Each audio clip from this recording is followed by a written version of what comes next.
During my childhood, my family was like a drop of water in a vast river, never remaining in one location for long. We settled in Rhode Island when I was 8, and there we remained until I went to college in Colorado Springs. Most of my memories are rooted in Rhode Island, but there are fragments in the attic of my brain which belong to various homes we had lived in when I was much younger. Most of these memories are unclear and pointless, chasing after another boy in the backyard of a house in North Carolina, trying to build a raft to float on the creek behind the apartment we rented in Pennsylvania, and so on. But there's one set of memories which remained as clear as glass, as though they were just made yesterday. I often wonder whether these memories are simply lucid dreams produced by the long sickness I experienced that spring, but in my heart I know they are real.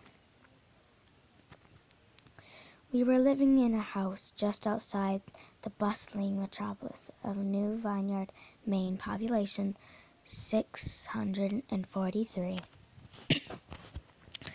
It was a large structure, especially for a family of 3.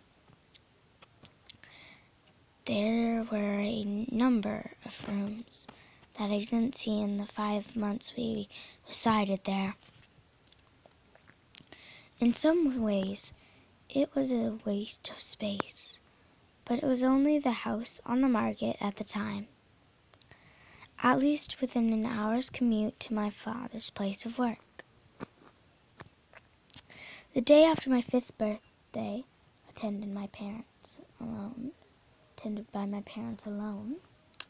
I came down with a fever. The doctor said I had mononucleosis, which meant no rough play and more fever for at least another 3 weeks. It was a horrible timing to be bedridden. We were in the process of packing our things to move to Pennsylvania, and most of my things were already packed away in boxes, leaving my room barren. My mother brought me ginger ale and books several times a day, and these served the function of being my primary form of entertainment for the next few weeks. Boredom's always loomed just around the corner, waiting to rear its ugly head and compound my misery. I don't exactly recall how I met Mr. Widemouth. I think it was about a week after I was diagnosed with mono. My first memory of the small creature was asking him if he had a name. He told me to call him Mr. Widemouth, because his mouth was large. In fact, everything about him was large in comparison to his body. His head, his eyes, his crooked ears, but his mouth was by far the largest. "You look kind of like a Furby," I said as he flipped through one of my books. Mr. Widemouth stopped and gave me a puzzled look. "Furby? What's a Furby?" he asked. I shrugged. "You know, the toy, the little robot with the big ears. You can pet and feed them almost like a real pet." "Oh." Mr. Widemouth resumed his activity. "You don't need one of those. They aren't the same as having a real friend." I remember Mr. Widemouth disappearing every time my mother stopped by to check on me. "I lay under your bed," he later explained. "I don't want your parents to see me, because I'm afraid they won't let us play anymore." We didn't do much during those first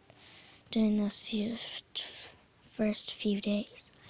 Mr. Widemouth just looked at my books, fascinated by the stories and pictures they contained.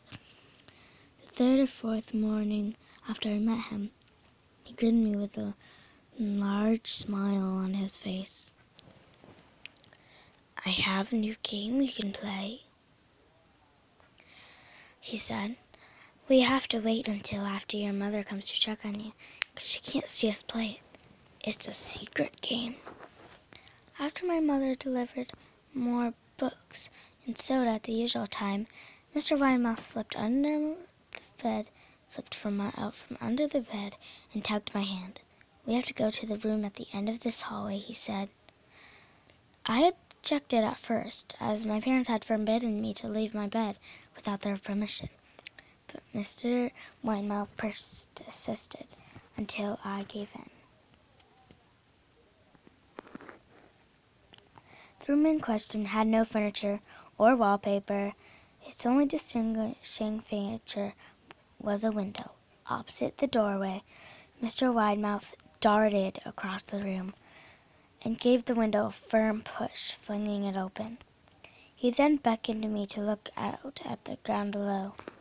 We were on the second story of the house, but it was on a hill, and from this angle the drop was farther than 2 stories due to the incline. "I like to play pretend up here," Mr. Widemouth explained. "I pretend that there is a big, soft trampoline below this window, and I jump. If you pretend hard enough, you'll bounce right up like a feather. I want you to try it." I was a 5-year-old with a fever, so only a hint of skepticism started through my thoughts as I looked down and considered the possibility. "It's a long drop," I said. "But that's all part of the fun. It wouldn't be fun if it was only a short drop. If it were that way, you might as well just bounce on a real trampoline." I toyed with the idea, picturing myself falling through the thin air, only to bounce back to the window on something unseen by human eyes. But the realist in me prevailed. "Maybe some other time," I said. "I don't know if I have enough imagination. I could get hurt." Mr. Widemouth's face contorted into a snarl, but only for a moment. Anger gave way to disappointment. "If you say so," he said. He spent the rest of the day under my bed, quiet as a mouse. The following morning, Mr. Widemouth arrived holding a small box. "I want to teach you how to juggle," he said. "Here are some things you can use to practice before I start giving you lessons." I looked into the box. It was full of knives.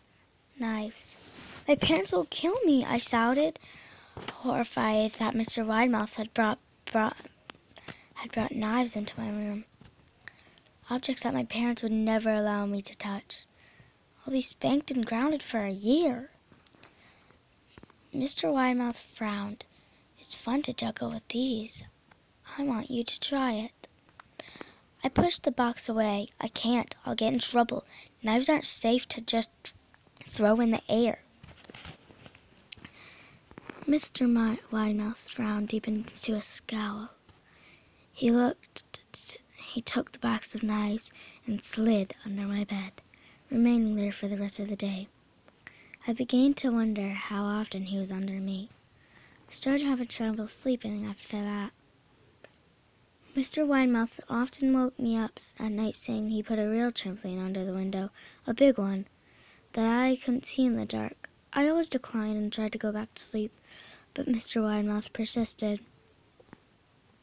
Sometimes he stayed by my side until early in the morning, encouraging me to jump, jump, jump, jump.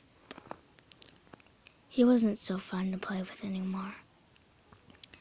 My mother came to me one morning as I told her I had her permission, and she told me I had her permission to walk around outside. She thought the fresh air would be good for me, especially after being confined to my room for so long. Ecstatic, I put on my sneakers and trotted out to the back porch, yearning for the feeling of sun on my face. Mr. Widemouth was waiting for me. "I have something I want you to see," he said. I must have given him a weird look, because he then said, "It's safe." I promised. I followed him to the beginning of a deer trail, which ran through the woods behind the house. "This is an important path," he explained. "I've had a lot of friends about your age.